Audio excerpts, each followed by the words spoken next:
En principio, deja de hinchar. Ay, no, doña Elisa, no era para usted. Habla Elvira, ¿qué pasa con el agua? Ese ravioles, ¿quiere tragedia mayor? Ah, ¿usted también? Mire qué casualidad. Bueno, no la tire. Hágame un favor. Cuando estén listos los ravioles, me manda a llamar y hago ir a buscar el agua. Gracias. Es usted un amor. Yo hago puchero, ella hace puchero. Yo hago ravioles, ella hace ravioles. ¡Qué país!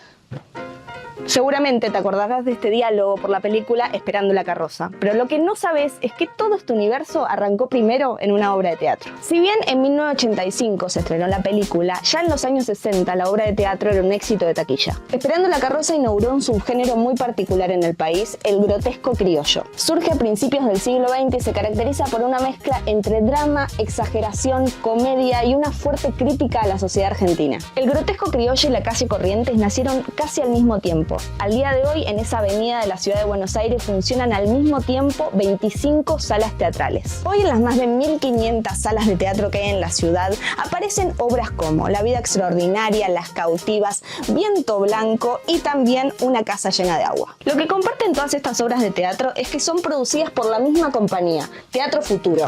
Pero, ¿cómo se produce una obra de teatro? ¿Por qué la escena teatral es tan grande en nuestro país? Y principalmente, ¿cómo nos representa el teatro? Te doy la bienvenida a La Escena, un podcast donde conversamos con los productores de la cultura argentina.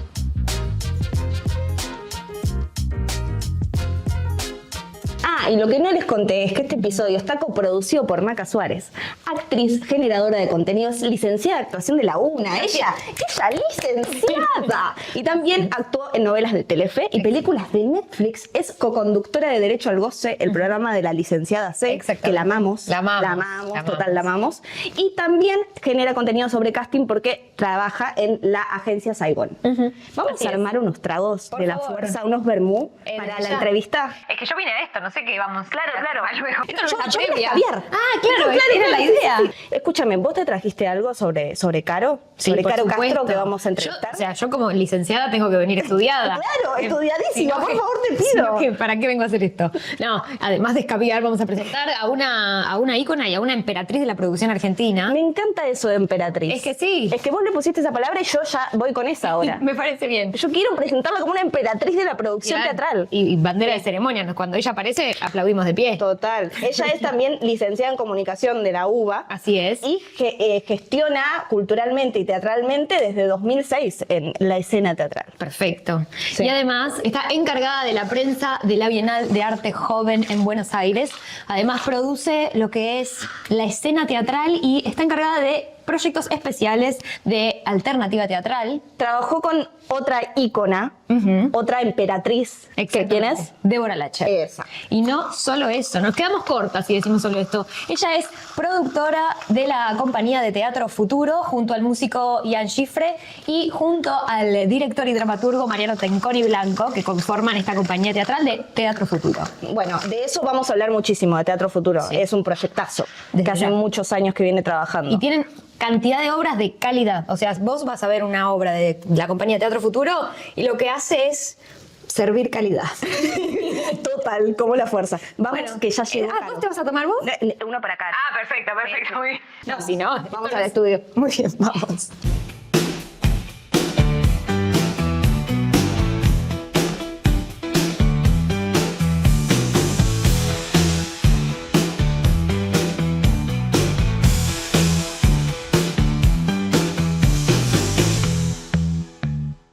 Hola, Caro, bienvenida. Muchas gracias. ¿Cómo llegaste? ¿Bien? Bien, muy bien. Yo me puse los brillos. No sé si se dieron cuenta. Estoy un poco abuelayeta, me lo pueden decir. Un poco, pero está bien. Sí. Pero es una referencia clave para lo que vamos a hablar un poco también. Vos elegiste levantar el negro, yo estoy de negro. Tal cual. Bueno, ¿por qué me viste? Te voy a contar, Caro. Me viste cocoliche. Entonces, un saludo a Cocoliche, un saludo. Fui a elegir toda esta vestimenta y bueno, dije las lentejuelas para este episodio que es sobre teatro. Se merece el teatro el brillo. Eso iba a preguntar. ¿Hay como una cierta idea de brillo, color, glamour para el teatro, no? ¿Siempre estuvo asociado o...? Bueno, cierta idea de la estridencia, ¿no? El teatro tiene algo como de la proyección, de la cosa grande, sí, después, bueno, hacemos teatros en galpones, Claro. hacemos teatro oscuro, teatro pequeño, pero bueno, sí hay como una idea de, bueno, esta cosa que la actuación teatral es muy hacia afuera, muy, Claro. eso, proyectada, Eso, escénica. brillosa. Brillosa, exacto. Entonces estoy 100% vestida bien. Sí. Bien, Y los hermoso. zapatos, quiero Y los resaltar. zapatos. Por favor. Mostrá. Plano de los zapatos.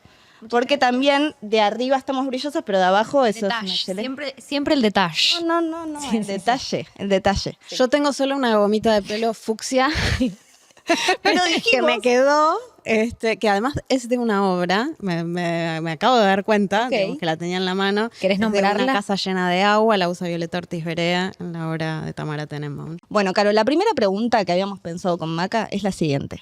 A vos de chiquita te preguntaban qué querías hacer y vos no respondías productora de teatro. No. En un momento surgió eso, ¿no? ¿En qué momento surgió la labor de producción teatral en tu vida? Sí. No respondí nunca a productora de teatro entre las múltiples cosas que respondía o que fui respondiendo en mi infancia de qué quería hacer cuando fuera grande.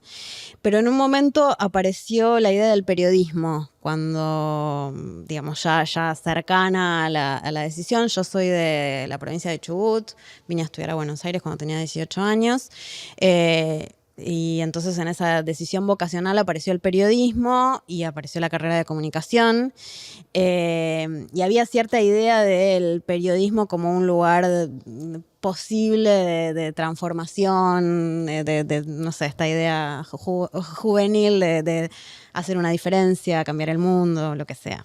En el camino, bueno, la realidad, y me desencanté bastante de la idea del periodismo, y entonces apareció la comunicación más como disciplina, un poco la academia, además, y en algún momento alguien me dijo de hacer un taller de teatro, de ir a un taller de teatro.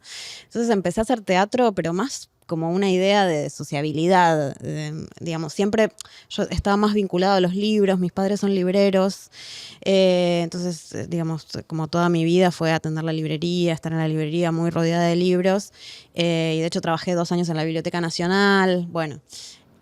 Pero ahí cuando empezó a aparecer el teatro, que yo siempre supe que no quería actuar, empecé a ver teatro también y empecé a ver unas obras esto que hablamos de galpones hace un ratito, en unas salas, en un barrio que yo no frecuentaba, que era el barrio del Abasto. En ese momento, digamos, estamos hablando de promediando los 2000, 2005, y empecé a circular por esos teatros donde sucedía lo más interesante de la escena de la ciudad de Buenos Aires en ese momento, y ahí en las postales que te daban, en la ficha técnica había una cosa que se llamaba, un rol que se llamaba prensa, que yo no sabía bien qué era, pero imaginé que algo que ver con lo que estudiaba tenía que ver. Entonces, en ese momento ya estaba terminando la carrera y empecé a escribirle a todas esas personas que hacían prensa de teatro,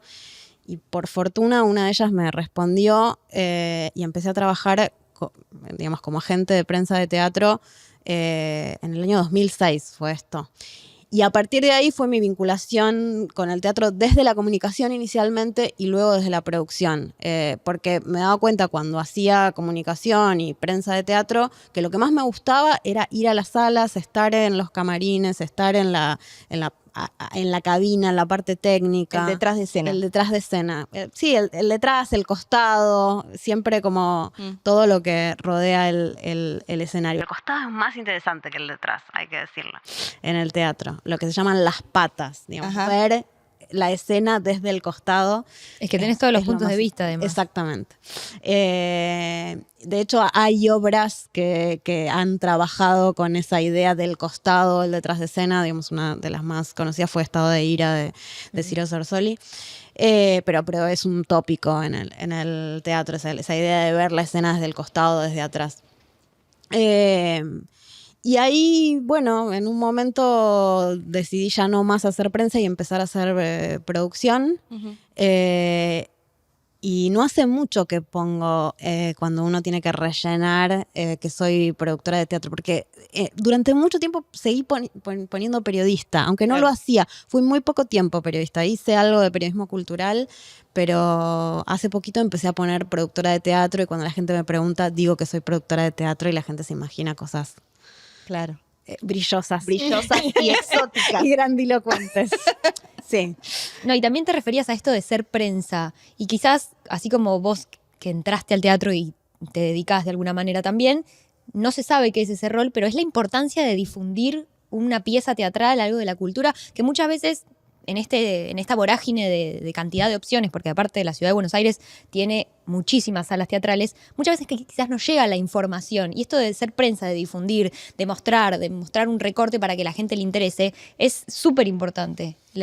Cómo se va diseminando esta cultura, cómo se van poniendo diferentes semillas en diferentes personas y puntos de vista, y tener un rol de expandir esas semillas es espectacular. Me acuerdo que en ese momento, digamos, la prensa especializada y los críticos de teatro tenían un lugar muy relevante. Peso. Digamos, claro, había ciertos medios en los que si salía una crítica, digamos, por ejemplo, trabajando en el sector independiente, haciendo una función una vez por semana en una sala para 50, 80, 100 espectadores, si salía una crítica de La Nación, te garantizaba la temporada.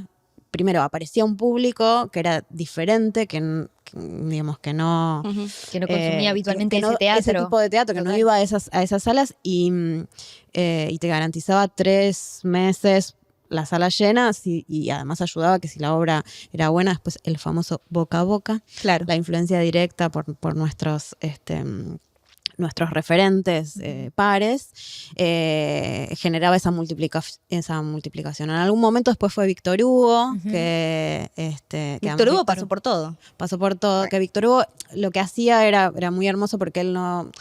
Vos lo podías invitar y demás, pero no te avisaba cuando iba a ir. Es como las estrellas Michelin, pero del teatro en su momento. Era como aparecía. Claro, aparecía, exactamente. Él compraba la entrada e iba a las funciones, no aceptaba las invitaciones, digamos. Claro.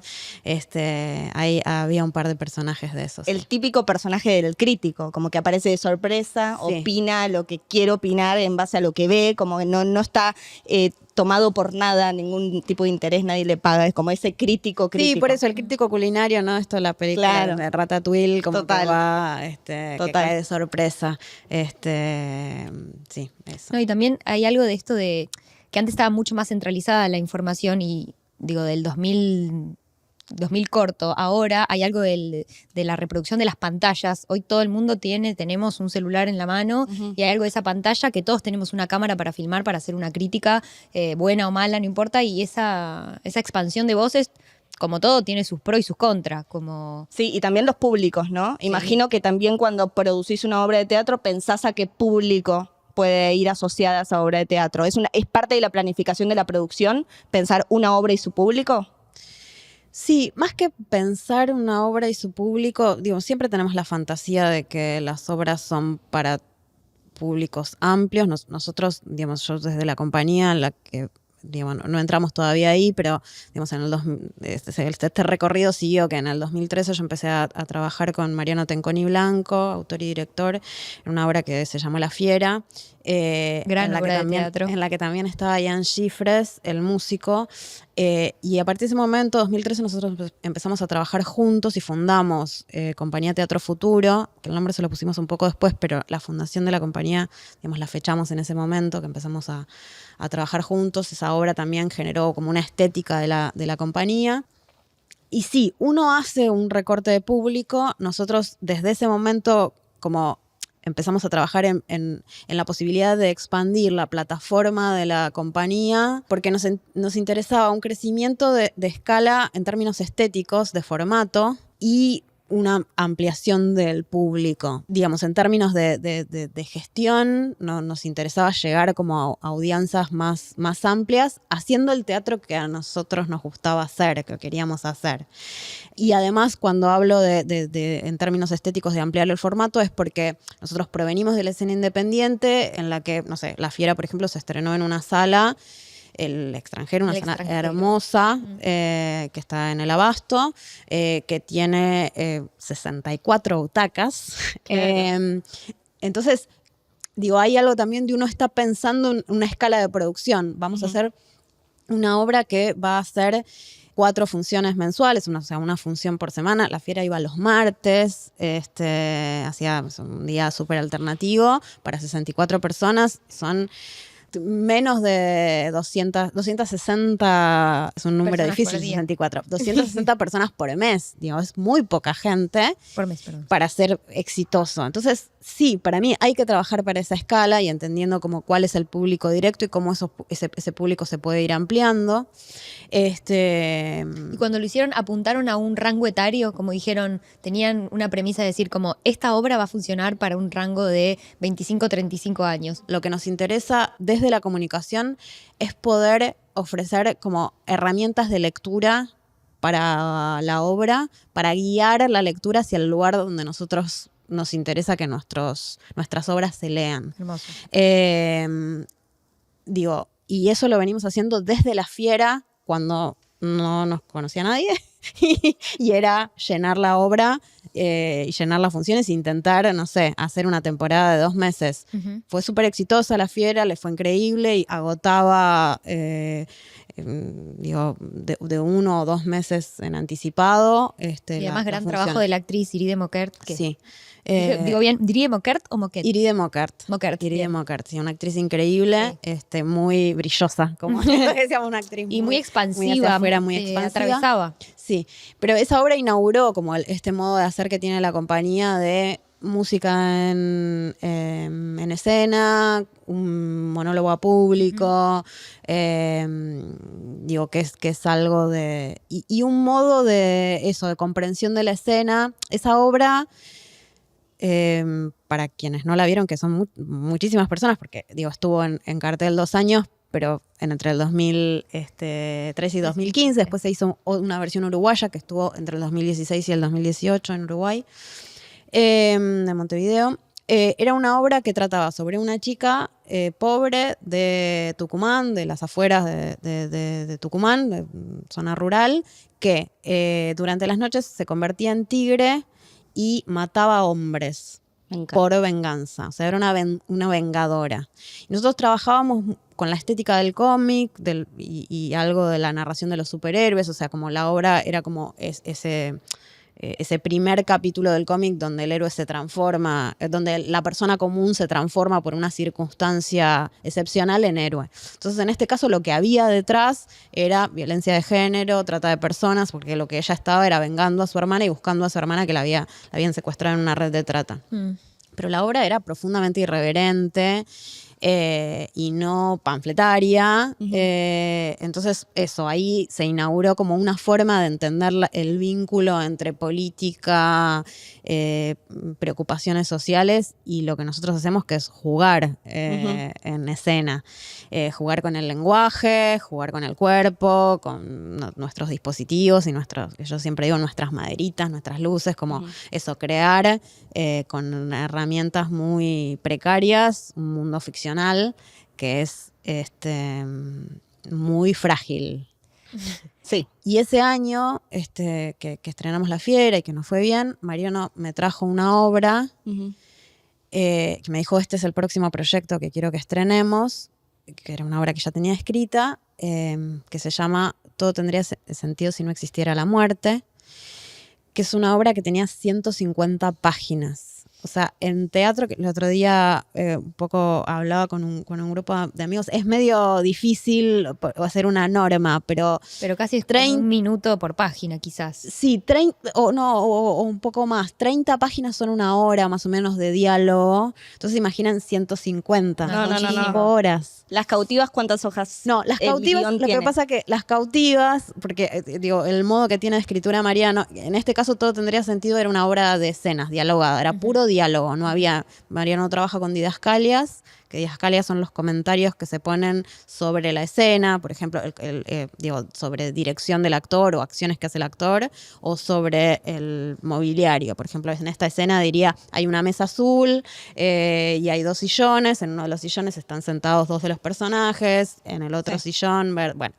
Se entendió. Sí, lo entendí. Esos son las didascalias, los comentarios esos. Mariano no trabaja con nada de eso, es puro diálogo. Pero también en muchas de sus obras, como era La Fiera, yo creo que La Fiera tenía 15, 17 páginas. Y Las Cautivas tiene 12 páginas. Pero claro, son 12 páginas de puro monólogo. Entonces el monólogo es como todo un bloque de texto, o sea, la página llena. Entonces eso tiene una duración diferente. Pero se calcula más o menos que una obra entre 30 y 40 páginas tiene 1 hora 20 aproximadamente. Entonces, bueno, este proyecto que trae Mariano era de una escala, me decía, sí, yo creo que va a durar 5 horas y quiero que dure 5 horas porque, bueno, había una justificación, no sé, estética de la duración de la obra. Y bueno, y una obra que dura esa cantidad de tiempo precisa una apuesta que la acompañe, cambios de vestuario, una puesta de luces, digo, como Una una escenografía que lo contenga, voluminosa. no es lo mismo estar y un teatro. 1 hora sentado que estar 5 horas, qué cantidad de intervalos va a Exacto. haber, cómo la gente va a retener la atención, que no Exacto. se vaya como que se programe en 5 horas, ¿a qué hora tiene que arrancar? A las 6 de la tarde. Claro, Para que termine a las exacto. 11. Entonces, digo, finalmente la obra duró 3 horas y media, o sea, Mariano hizo cortes, tenía un intervalo, y la estrenamos en el 2017. O sea, trabajamos 4 años. Para mí hay algo como del recorrido de la compañía, digamos, y el estreno de esa obra, que es un poco, digamos, bueno, sí, trabajamos 4 años para estrenar esta obra que inicia, en el medio hicimos otras obras. Hacíamos en ese momento 1 obra por año. Pero bueno, digamos, trabajamos estos 4 años para conseguir un elenco que pueda ensayar esa cantidad de horas, porque si la obra dura 3 horas y media, mínimo el ensayo tiene que durar 4, porque para hacer una pasada, había ensayos más cortos y parciales y demás, pero entonces, bueno, queríamos poder pagarle los ensayos a los actores, y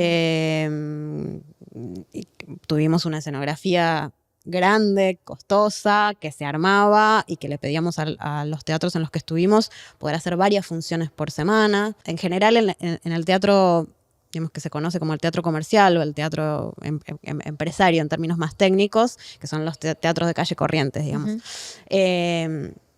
Históricamente las obras se arman en el escenario y están toda la temporada. Rottenberg sigue trabajando con ese modelo, o sea, arma y hace una escenografía, se monta y hace funciones durante 3 meses, de miércoles a domingo, con doble funciones los fines de semana.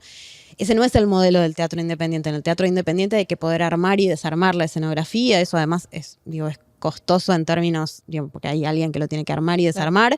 Se gasta la escenografía de armarla y desarmarla. No, y Es muchas otro veces modelo también, de producción. Claro, son como los actores o actrices que armamos y desarmamos la obra, la montamos Claro, cada vez. claro, No es claro. solamente llegar y Sí. actuar, sino que ella arranca todo en el armado. Exacto.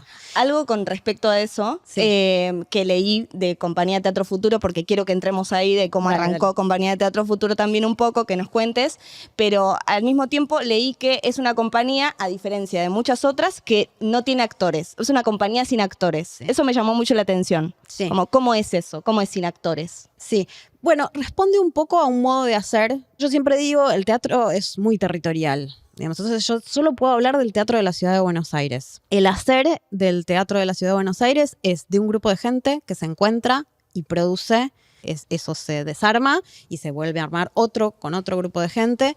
Entonces hay como hay familias teatrales, hay como una gran familia teatral, y después grupos, digamos, de gente que suele trabajar junta, pero no existe la tradición de compañías en forma, digamos, permanentes. El caso, que es como un caso complementario con el nuestro, que es el de las chicas de piel de lava, que ellas son al revés, son una compañía de actrices sin dirección y sin autores. bueno, ellas son autoras de sus propios materiales por el modo que tienen de trabajar, pero no es que tienen un autor que produce o una autora que produce materiales para ellas. Entonces, digamos, somos una compañía sin actores porque somos una estructura de creación y producción de obras que se llama Compañía Teatro Futuro, que no tiene actores en forma permanente, pero que hay unos actores con los que medio Suelen trabajar. trabajamos siempre. Digo, Lorena Vega trabajó en 3 obras de la compañía, Vale Lois en 2, no sé, Laura Paredes trabajó en solo una, pero es parte de la compañía, familia. digo, es como, sí, y lo mismo pasa con los equipos escénicos. Digo, Matías Sendón, que es iluminador, trabajó en absolutamente todas las obras de la compañía. Últimamente Rodrigo González Garillo, escenógrafo, también es como parte fundamental. También eso se va armando en el trabajo. Pero somos una compañía sin actores porque somos una estructura de creación que fundamos Mariano, autor y director, Ian Schiffer es músico, y yo, que soy Productora, periodista, prensa. A mí me gusta productora porque siento que, no sé, hay algo, hacer para que se haga, me dijeron la otra vez y me gustó esa definición. Me gusta el concepto de producir y siento que engloba todas, digo, desde los términos grandilocuentes como curadora, dramaturgista, gestora cultural, hasta asistente, digamos. Me parece que me gusta el producir como concepto. ¿Por qué sin actores? Es medio de mentira que somos sin actores porque hay unos actores con los que, y actrices, sobre todo actrices, con las que trabajamos siempre. Y a la vez, bueno, creo que responde un poco en relación a cómo se hace teatro en la ciudad de Buenos Aires y un poco el azar también. ¿Y cómo fue esto que surja Teatro Futuro? Digo, trabajar con amigos. Son 2 preguntas de una. ¿Cómo es trabajar con amigos? Y esto de fundar la compañía fue por una necesidad de vino en deseo, es una proyección a futuro. De pronto se vieron, dijeron como, hace 3 obras que estamos juntos, somos una compañía. Como, ¿en qué momento plantaron bandera y dijeron, it is what it is? Sí. Bueno, sí, fue en la tercera obra que le pusimos el nombre. Había una idea, sobre todo un deseo muy profundo de Mariano, que es Mariano Tengoni Blanco, que es alguien que proviene o sea, él estudió una carrera universitaria como economista y tuvo una vida como oficinista, o sea, hacía comercio exterior, no sé, trabajaba en una empresa. Él siempre cuenta, bueno, tenía un auto que le daba la empresa, un horario de oficina exitoso, trabajaba con una empresa en Estados Unidos, entonces viajaba todo el tiempo a Estados Unidos. Bueno, Su home banking estaba ok. Claro, O sea, él le entraba plata, estaba ok. Sí. Y después se dedicó al teatro. Era profundamente feliz, entonces se dedicó al teatro, ¿no? Y siempre dice que, bueno, no sé, ganaba, no sé los números si son estos, pero la relación era 600 pesos y pasó a ganar en una obra, en la primera obra que trabajó como asistente de Alejandro Tantañán, creo que era 150. O sea, como que ese fue su descenso y, bueno, descendió en escala económica y creció en felicidad. Pero bueno, él tenía 26 años cuando empezó a hacer teatro, cuando empezamos a trabajar juntos, ya no me acuerdo si 29 o 30 ya teníamos, somos de la misma generación. Entonces había como una especie de urgencia en producir, en hacer, en crecer, esta preocupación estética de crecer, de hacer cosas más grandes con el teatro. Por eso la obra que él trajo después era una obra de 5 horas, porque era hacer teatro grande, ¿no? Mucho. No éramos amigos nosotros. Okay. Nos hicimos, digo, a mí me pasó mucho con el teatro que en general yo me hago amiga de la gente después de trabajar. Ok. No con todos. No, o sea, total. soy muy profesional al principio, ¿no? De como Total. respetar. Pero bueno, después sí aparece la amistad. Entonces sí, uno empieza a hacerse amigo de la gente con la que trabaja y bueno, ahí aparece algo muy hermoso y también los problemas, por supuesto. Desde ya como cualquier proyecto. Sí, sí. ¿Sentís que, por lo menos, se me viene a la cabeza Las Cautivas, ¿no? O o las Moiras también. Como, ¿sentís que hablan de Argentina de alguna manera, como del territorio, de la cotidianidad de nuestro país, las obras de Teatro Futuro? Sí, profundamente. Son muy difíciles de internacionalizar. ¿Eso es un problema de Ese producción? Es un problema de producción Claro. al que renunciamos. Felizmente. Sí, claro. Porque en un Pero- momento nos dimos cuenta, digo, La Fiera era una obra que se hablaba que no era en tucumano, era un lenguaje inventado. O sea, digamos, nosotros trabajamos mucho digamos, el teatro, o sea, el texto teatral como literatura, digamos, la relación del teatro con la literatura, entonces hay muchos juegos de lenguaje, experimentación con el lenguaje. Entonces, por ejemplo, La Fiera era una obra en la que la actriz hablaba en tucumano con un lenguaje que era difícil entenderlo, digo, incluso en distintas ciudades. Digo, tardabas un rato en la primera escena en acostumbrarte a ese modo de hablar. Entonces, no sé, no era una obra para Alemania, que digo, es como un lugar que siempre fue un horizonte de los artistas de teatro de la ciudad de Buenos Aires, ¿no? Como nosotros no somos para Alemania. Después, en el caso de Las Cautivas, por ejemplo, una de las más recientes, una de las actrices habla en verso. Y la otra actriz habla también en un lenguaje inventado, con una estructura que remite al modo que entendemos el habla originario, la estructura del guaraní, por ejemplo, toma algunas cosas de ahí. No es guaraní, no es lenguaje originario. Digo, nosotros siempre, vuelvo a lo que decía de nos alejamos todo el tiempo de la historicidad, de los hechos. Nosotros trabajamos con la literatura, con la ficción. Es que es lo rico también del teatro, como ficcionalizar y que la gente cuando lo vea actualice ese material de una manera y que te interpele algo adentro tuyo y ver también como hay veces como lo bello del teatro, como quizás algo más disruptivo, no sé qué, pero también es esa estética que proponen ustedes o quien proponga, como de contemplarlo y decir, che, esto está buenísimo, como capaz no es que Sí. cierra un sentido de decir como esto Exacto. pertenece a tal cosa, ¿no? No, los sentidos después son múltiples Sí. y uno descubre en las conversaciones con el público, no sé, como las maneras de leer que tienen que ver desde lo que uno trae, las historias personales, sus otros consumos culturales, sus lecturas, las películas que viste, también lo que te pasó ese día, si te peleaste con tu pareja o no sé, o te dejaron pasar no sé, en la cola del supermercado y eso te emociona. No sé, digo, todo ese Sí, estado es con el que llegas a la butaca. Y después, para mí en teatro, como digo, me aparece mucho el concepto de la idea de ensanchar la experiencia, ¿no? Como la imaginación, la sensibilidad. Como siento que es más trabajar ahí que en bajar cualquier tipo de concepto, idea, tema. Y aparte la magia de trabajar con algo vivo, como yo creo que hay una gran diferencia de que el teatro es arte vivo y quizás las películas, las series es algo inmortal, pero no es que está vivo, vos ya ves algo procesado y el teatro sucede ahí, en esa magia, en ese ritual de estamos todos juntos acá y si falla una luz o está de más o alguien levantó la voz o alguien tosió, esa cosa de lo vivo, de ver al actor, actriz ahí es espectacular. Bueno, pero hay algo que pueden compartir, les voy a hacer una recomendación, porque hay algo que pueden compartir una película con lo cotidiano que estábamos hablando recién, como ver la cotidianidad de una ciudad o de una experiencia de vida. Y les quiero recomendar una película que se llama Perfect Days, que Ajá. es lindísima, preciosa, está en Movie, para todos los que no la vieron. Se pueden suscribir a Movie acá abajo en la descripción del video, hay un link donde les regalamos 30 días gratis para que se suscriban a Movie.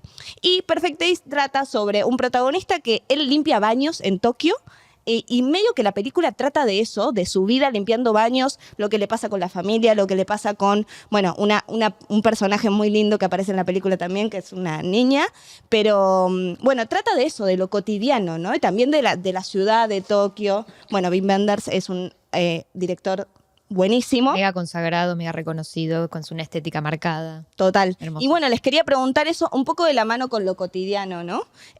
Lo cotidiano, ¿se puede volver arte de alguna manera? ¿Piensan que sí? Yo creo que absolutamente sí, porque también hay algo de que la realidad siempre va a superar a la ficción. Como quizás vos ves algo en la realidad y decís, esto te lo pones en una película y es un montón. No, nadie te va a creer que Claro. esto es real. Y es como, para mí, la cotidianidad. En mis inicios del teatro yo tenía una idea muy romantizada de todo, que cuando arrancás y empezás como a absorber las cosas teatrales y tipo, todo esto es una obra. Y como así, de una, obvio. Pero hay algo, sí, de la espectacularidad y sobre todo de la sensibilidad del cotidiano y de cómo uno, cosas que pasa como episódico que sucede, darle espacio y darle entidad en el teatro, decís como, revalorizás otra cosa que quizás perdiste por la sucesión de actividades que uno realiza. Entonces, como para mí hay algo de la cotidianidad que es de donde todos los actores y actrices, pienso yo, que también tomamos cosas para después poner en escena. Como esa persona que viste que hizo un gesto en particular y todo lo de la observación que tenés que llevar a escena para que eso sea verosímil, para que alguien empatice o no, pero que te genere, porque si no es como... Ujú. sino como que queda vacío, Resbala. como sí, va, a mi punto de vista. De hecho, digo, yo una de las cosas que creo es que cualquier cosa puede ser material para, digamos, para el teatro, para el arte, para la ficción, y que lo importante no es de qué se trate, sino el modo en el que está contado. Digo, Perfect Days, digo, es una película de Wim Wenders donde hay, digo, un modo de narrar un personaje que limpia baños. Digo, digo, ahí como que el valor ahí, digo, no es tanto el tema, sino, digamos, cómo se narra esa historia, ese encuentro, esos personajes. Nosotros desde la compañía también trabajamos mucho con lo que ahora se conoce como la literatura del yo, que nosotros, digamos, lo llamamos las escrituras íntimas, el diario íntimo, las cartas, esas escrituras menores, que en general están muy vinculados a lo femenino, a un modo de la escritura, femenina de la intimidad, de la cotidianidad, del trabajo hogareño, de la casa. La poesía, digamos, que no trata sobre nada, sino... No, y también del mundo interno, del mundo sí, privado. exactamente. Que es tan rico no tener un punto de vista, alguien que te mire, no sentís ese juicio. Entonces esa expansión y esa creatividad quizás aparece de otra manera. Claro, exacto. Y bueno, La vida extraordinaria, que no hablamos todavía de esa obra, pero es una obra que trata sobre dos mujeres absolutamente ordinarias y su vida cotidiana y las cosas que le pasan, que son las cosas que le pasan, digo, que pasan mayormente en muchas vidas, en los nacimientos, las parejas, las rupturas amorosas, los engaños, la muerte de los padres y demás. Y el modo en el que está narrada la obra y el vínculo de estos personajes con la poesía convierte esas vidas en vidas extraordinarias. Entonces, a través de estas dos vidas, de estas dos amigas, además la amistad como también el lugar de lo extraordinario, que son Aurora y Blanca, se cuenta un poco como la historia de la humanidad en esto de la cotidianidad de ellas. Así que sí, más vale. Bien, y además de eso, Movie te va a hacer un regalo, Caro. Va, en realidad no a vos, sino a tu mano derecha. Me vas a tener que decir quién es tu mano derecha y a esa persona le vamos a regalar, Movie le va a regalar 1 año de la plataforma gratis. Si querés me puedes elegir a mí de chocha, voy a recibir el regalo de Movie. ¿Querés ser mi mano derecha, Maca? Estoy. No sé caniche, pero estoy. Bueno, tengo una nueva mano derecha. A partir de ahora. Qué difícil elegir una sola persona porque el teatro es un arte muy de equipo, de grupo, de amigos. Entonces hay mucho. Y mano derecha es como somos mucho ¿Se lo equipo, podemos ¿no? dar al equipo? Se lo podemos dar al equipo. Somos Eso. muchos, hay muchas personas. Para mí, digo, el rol de la asistencia, que es un rol por el que todos debemos pasar, y yo siempre digo, es como el cemento que mantiene todo andando. Entonces, como en muchas oportunidades, la ausencia de esa persona hace notar que la cosa se cae. Entonces, más que a todos, pensemos, y capaz podemos sortearlos entre los asistentes de Compañía de Teatro Me Futuro, que hay gusta. muchos, igual son muchos asistentes de dirección y de producción y de comunicación de la, Quiero de ver la ese sorteo. compañía. Sí, quiero ver Vamos ese a hacer un sorteo Sí, sí, sí. entre... O los vamos a poner a competir entre ellos, hacemos un Sí, los juego. vamos a nombrar Loli, Un juego de Flore- impro, van entrando. Exacto. Eso. Bueno, los asistentes los vamos a nombrar, son Loli, Florentina, Laura, Pablo, Mercedes y Carla. Ellos son asistentes de dirección y de producción de las distintas obras. Digo, en muchas de las obras trabajan varios de ellos, en general como duplas de producción y de dirección. Así que vamos a hacer un sorteo de... Me encanta. De que se lo la gane suscripción el de mejor. Movie. Sí. Quiero hablar del éxito. Quiero hablar qué considerás como éxito. Si pensás que cuando estás gusta. ensayando una obra, esto va a ser un éxito, ¿cuál es tu definición de éxito? Voy a contar una escena. El pasaje de la sala de ensayo a la sala de teatro es un momento muy duro de la producción, porque en general lo que funcionaba en un espacio más chiquitito, con una proyección más pequeña, cuando haces el primer día el pasaje, un desastre. El día que hicimos ese pasaje del piso 8 del San Martín a el Teatro La Ribera con Las Cautivas, que además teníamos microfonía y demás, terminó la pasada y estábamos profundamente deprimidos, todo nos parecía horrible. Y vino justo ese día, además había venido el director del teatro, del complejo teatral, de todos los teatros que dependen de la ciudad de Buenos Aires. Y él, nosotros fue un horror esto, perdón, estamos trabajando en los problemas, hay algo que todavía tenemos que entender, la escala, la dimensión. Y él dijo, chicos, esto va a ser un éxito. Hermoso. Y de hecho que Él vio algo y confió en nosotros. Y el éxito para nosotros, obviamente nos interesa que la propuesta llegue a público, nos encantan que las salas estén llenas porque se arma una fiesta y es hermoso, pero nos gusta que nos gusten las obras que hacemos y que existan las obras que queremos que existan. Hermoso. ¿Y qué sintieron? Voy a sumar esto porque hay que decirlo. ¿Qué sintieron cuando Almodóvar fue a ver Las Cautivas? Bueno, ese fue otro momento de éxito hermoso, porque cuando nosotros hacíamos Todo Tendría Sentido en el 2017, yo recordé ese día, la escena en la que yo le decía a Mariano, mirá cuando vayamos a Madrid y venga a vernos a Almodóvar. Me voy a poner a llorar porque lloré en ese momento cuando se lo repuse a Mariano, porque era un referente para nosotros y era como algo que no pensé. O sea, era un chiste, algo que no iba a suceder, nunca iba a suceder que fuéramos a Madrid a hacer la obra y que viniera Almodóvar a vernos. No, total. ¿A qué huele? ¿A qué huele? No, pero digo, la emoción no es tanto por Almodóvar, que es un lugar, ¿no? Como también es una persona al lugar que vino y se acercó a Camarín y se fue súper amoroso y una devolución hermosa hizo, sino como algo como de un recorrido de tantos años. O sea, Almodóvar fue a ver Las Cautivas en el 2000... ¿Qué fue? ¿El año pasado? Sí, en el 2024. O sea, pasaron muchos años entre el deseo y la realización y mucho trabajo. Así que, y aparte cómo es esta cosa de los primeros... Fue un recontra éxito, felicitaciones. Sí. Y esta cosa del sueño, de los primeros pasos, como yo soy medio romántica con eso, de los primeros pasos como una cosa de un chiste y de decir como, cuando nos pase esto, el poder de atracción. Y cuando sucede es tipo, era un chiste y quedó. Pero Está el chiste pasando. quedó. Trabajar en una dirección también, ¿no? Como eso. Y ahora Con entra una meta. Almodóvar. Con una meta. Ahora entra hola Almodóvar. Pedro. ¡Ay, vino! Pedro. ¡Qué bien! ¡Qué sorpresa! ¡Nos agarraste justo! Pedro, estábamos acá esperándote. Venga para acá. Bueno, está bien, se suma a la cena. Y esta sí es la última pregunta. Acá en la escena nosotros creemos que para que se mantenga viva la escena cultural argentina hay que dar pequeñas batallas creativas, ¿no? Nosotros desde nuestras labores. Entonces, la pregunta ¿es amplia? ¿Pueden responder lo primero que se les venga a la mente o no? Desde la producción teatral, ¿cómo se da esa batalla creativa para que la escena se mantenga viva? Y desde la actuación, ¿cómo se da esa batalla? ¿Quién quiere arrancar?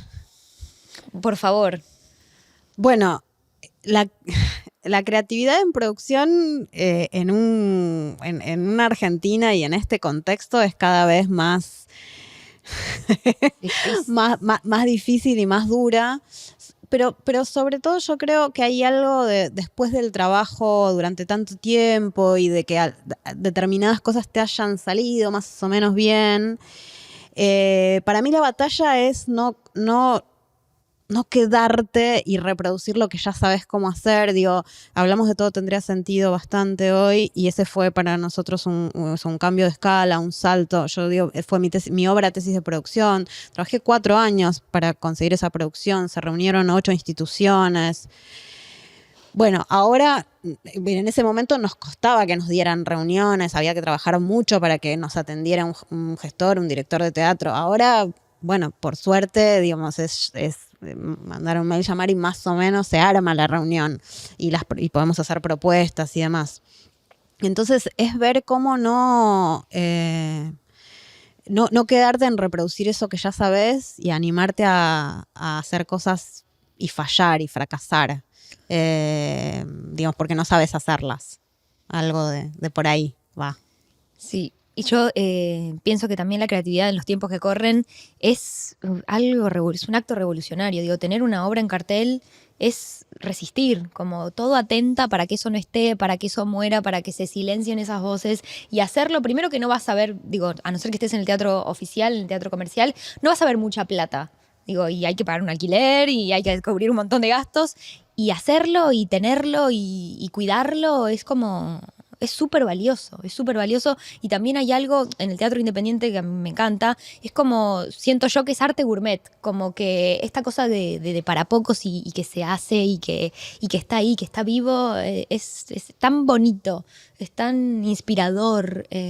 A diferencia quizás como otro concepto del arte fast food, como esta cosa de en masa y que lo vean todos y que también está bueno, pero el arte gourmet tiene otro sabor, es otra cosa. Y también hay algo de la gimnasia actoral. Digo, cuando hacemos teatro, esta cosa de no caer en lo que ya sabes, siempre ir como un poquitito más, a veces vas a ir un poquitito menos porque no se puede siempre, pero esta cosa de mantenerlo vivo y que no caiga y que mirarse y mirar y ver, que es algo que vemos mucho en la universidad, como esta cosa, mirar y ver y estar observando y mantenerlo vivo es absolutamente revolucionario hoy en día y ojalá que crezca y que se difumine, que no sea hasta acá. Que sea que la gente, que las otras generaciones, tanto más grandes como más chicos, que quizás es un deseo olvidado, que se retome, se haga y se sostenga. Gracias por venir. No, por favor. Gracias por venir. Gracias a vos, hermoso. Qué bueno. Ahora vamos Yo hasta para te allá. lloré y casi te lloro y todo. No, lloraste. Un montón, No te hagas me la... emocioné. Lloraste. Espectacular eso. Eso, visualizaciones para arriba, mal. No, bueno, gracias. Gracias a de verdad ti. por venir. Gracias. Nos vamos de acá. Nos vamos porque... Oye, perfecto. Sí. Bueno, muchas gracias. Viene.